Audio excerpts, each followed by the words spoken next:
what I was looking for. I was looking for a watch that was under 40 millimeters case size, all steel, numerals on the dial, lume, automatic, and waterproof. All right, I ended up finding this guy here for just $30, and I don't think you're gonna find that kind of deal if you go searching. This is the snk131, and from Watch Sleuth, it's rated around 1200 out of over 2,000 Seiko 5s for popularity, and I've never heard of it before until I found it being for sale. And you can see it's pretty much a classic design. Kind of reminds me of like the Hamilton Jazzmaster, and a little bit of like a JLC Master Control that they have.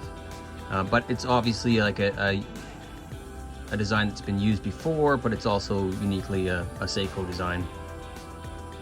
It's got the day date on there, which is handy for an everyday watch. By a series of videos, what I'm talking about here is I've really been enjoying this watch, so I wanted to do a couple upgrades to it.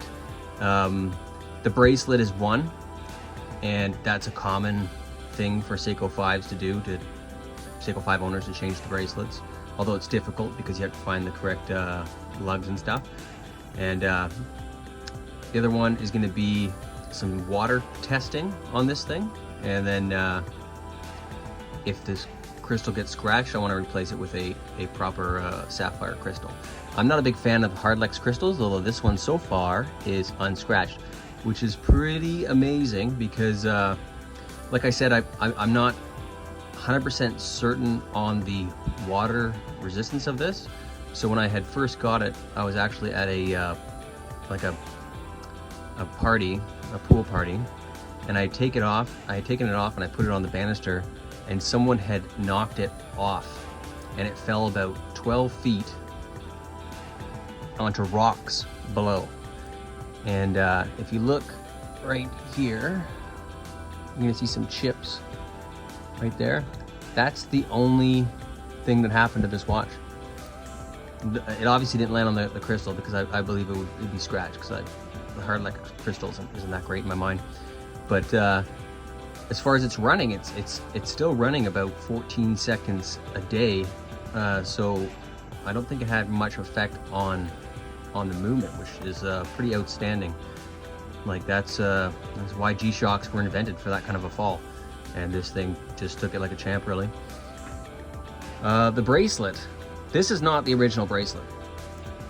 The original bracelet is this one here, which is somewhat better. It articulates a little bit better.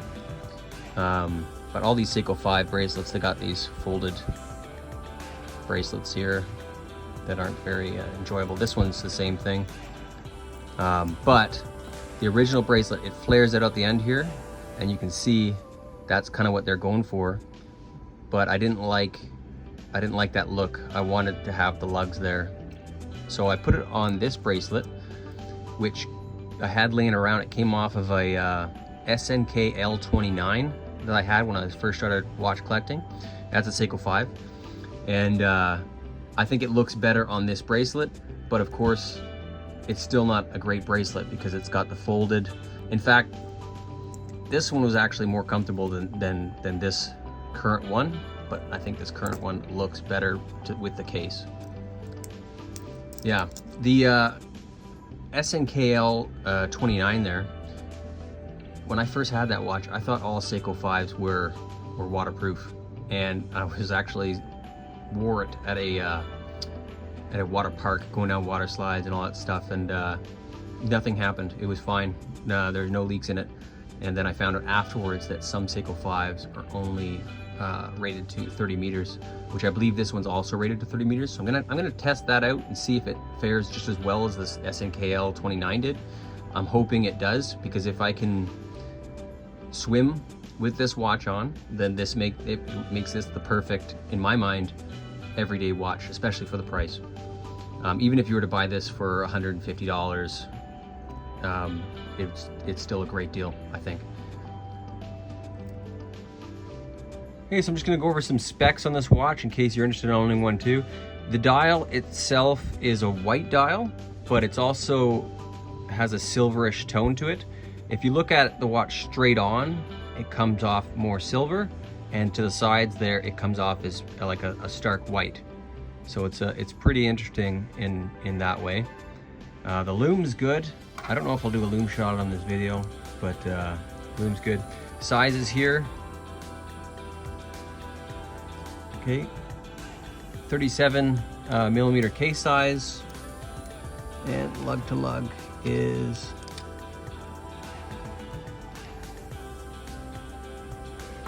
and we've got a 44 millimeter lug to lug.